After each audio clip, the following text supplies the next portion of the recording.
بہت سارے دوستوں کی طرف سے ایک سوال بار بار کیا جا رہا ہے کہ پاکستان کے اندر ایک ترکی کا ڈرامہ غازی ارطغرل کے نام سے اردو ڈبنگ کے ساتھ پی ٹی وی پہ نشر کیا جا رہا ہے، تو کیا ایسا ڈرامہ دیکھنا جائز ہے یا ناجائز ہے؟ میں اس کی طرف اتنی توجہ نہ دیتا کیونکہ اس قسم کے سوالات کا کوئی مقصد نہیں ہوتا، کیونکہ اس سے پہلے یہاں پاکستان کے اندر بڑے بے حیائیوں پر مبنی ڈرامے دکھائے گئے، یہاں پر جنہوں نے مشرقی روایات کے جنازے نکالے، ایسے ڈرامے کے جن کے اندر ماں بہن بیٹی کے رشتوں کی تقدس معابیوں کو پامال کیا گیا، ایسے ڈرامے جس میں اسلامی اقدار پہ سیدھا سیدھا قدغن لگایا گیا، ان کے حوالے سے ہم سے کبھی کسی نے سوال نہیں کیا، اور نہ ہی کبھی ڈرامے جو ہے نا وہ پوچھ کے علماء سے کسی نے دیکھیں، تو میں کبھی اس کی طرف توجہ نہ دیتا۔ لیکن میری حیرت کی انتہا نہ رہی کہ میں نے پچھلے دنوں سے دیکھ رہا ہوں کہ پاکستان کے مین سٹریم میڈیا کے اوپر ٹاک شوز کے اندر یہ ڈرامہ آ گیا، تو اس پر پھر میں نے تھوڑی ریسرچ کی اور اپنے ریسرچرز کے ذریعے سے کہ آیا دیکھا جائے کہ آخر کیا وجہ ہے کہ اس ڈرامے کے حوالے سے اتنے سوالات آ رہے ہیں۔ تو جب میں نے ریسرچ کیا تو میری حیرت کی انتہا نہ رہی کہ یہ صرف پاکستان کا مسئلہ نہیں ہے، بلکہ اس وقت پوری دنیا کے اندر لبرل، سیکولر اور بالخصوص ان تمام ممالک کی چیخیں نکل رہی ہیں کہ جہاں مسلمانوں کو جبراً ان کی آزادی کو سلب کیا گیا، جہاں اسلامی اقدار کو پامال کیا گیا، اسرائیل ہو، امریکہ ہو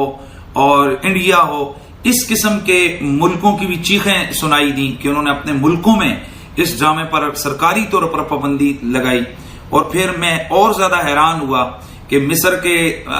اندر سے مفتیوں کے فتوے اس کے خلاف آ گئے، سعودی عربیہ کے اندر سے چند مفتیوں کے فتوے اس کے خلاف آ گئے، اور میں نے جب ریسرچ کی تو میں اور زیادہ اس پر حیران ہو گیا کہ جناب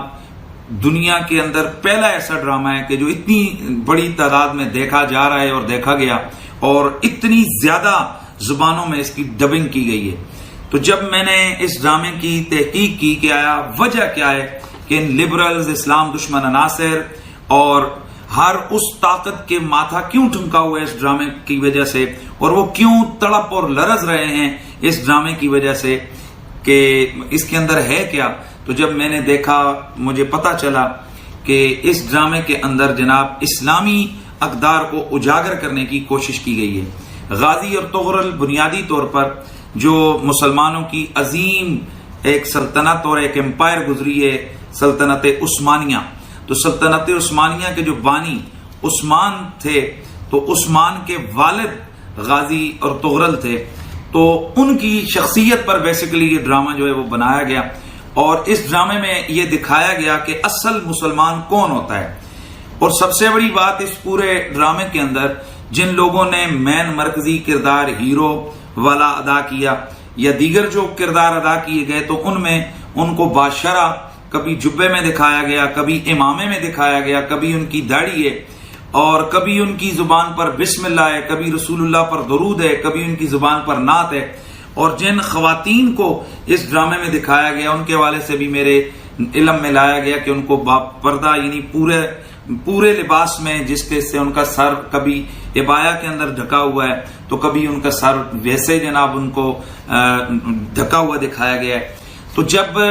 مجھے یہ اس بات کا پتہ چلا کہ اس ڈرامے کے اندر اللہ کے دین کی عظمت کی بات ہے، اور اس کے اندر ہر چند منٹوں کے بعد یا تو قرآن کی کوئی آیت کوٹ کی جاتی ہے یا یہاں رسول اللہ کی کوئی حدیث بیان کی جاتی ہے، اور ہر چند منٹوں کے بعد اگر اس ڈرامے کے اندر ہیرو کوئی نصیحت کر رہا ہوتا ہے تو وہ دو نبی کی حدیثیں بیان کر رہا ہوتا ہے، اور تمام کی تمام روشنی یہاں پر دکھائی گئی کہ رسول اللہ صلی اللہ تعالی علیہ وسلم کی سیرت طیبہ سے کس طریقے سے ایک مسلمان نفع اٹھا سکتا ہے۔ تو اس حوالے سے اس ڈرامے کے اندر جہاں مجھے میرے علم میں لایا گیا، بتایا گیا کہ جذبہ جہاد کو اجاگر کیا گیا ہے کہ چند مٹھی پر مجاہدوں کا ایک گروہ اٹھتا ہے اور اپنے ایمانی جذبے اور جذبہ جہاد کے ساتھ وہ کھڑا ہوتا ہے، اور منگول امپائر جیسی اس وقت کی سپر پاور اور بازنطینی سلطنت جیسی اس وقت کی مکار جو ریاست تھی،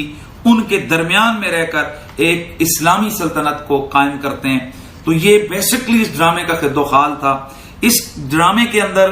جو مجھے میرے علم میں آیا حضرت شیخ محی الدین ابن عربی جو ایک بہت بڑے اللہ کے ولی اور صوفی گزرے ہیں، جنہیں شیخ اکبر کہا جاتا ہے، جو نظریہ وحدت الوجود کے یوں سمجھیں کہ بہت بڑے پروموٹر رہے ہیں،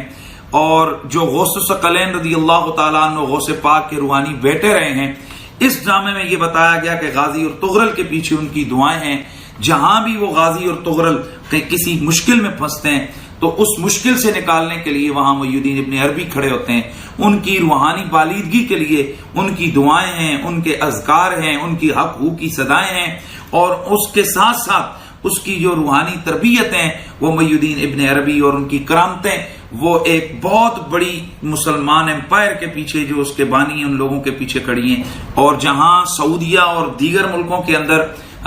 مولویوں کے دیے ہوئے فتوے، ظاہر ہے وہ تو ان کے بادشاہوں کے پابند ہیں ان کو فتوے دینے کے، وہ جہاں بادشاہوں کی باتیں ہی، ان کی ریاست کی باتیں ہی ان کے فتوے بن جاتے ہیں، تو جناب اصل درد ہمیں سمجھ آیا کہ اصل درد ان مولویوں کا محی الدین ابن عربی ہے، یا پھر یہاں اس کے اندر اٹھنے والی یہ صلاۃ والسلام علیہ یا رسول اللہ کی صدائیں ہیں، رسول اللہ کا پیار ہے، اور وہ انداز محبت ہے کہ جب بھی کوئی مسلمان نبی علیہ السلام کا نام لیتا ہے تو اس کا ہاتھ ادب سے سینے پر اور اس کا سر جھکا ہوا ہوتا ہے۔ اور اس مجھے جو سمجھ آئی ہے، اس لیے اس پر چیخیں اٹھ رہی ہیں کہ اس ڈرامے کے اندر علماء کی عزت کو اجاگر کیا گیا ہے، ہر اس ہاتھ کو جو علماء کی شایان کی طرف بڑھتا ہے اس کو کاٹتے ہوئے دکھایا گیا ہے۔ شاید اس لیے پاکستان کے لبرلوں، سیکولروں اور اسلام دشمنوں کو اس ڈرامے سے تکلیف ہے۔ تو جناب آپ نے دیگر ڈرامے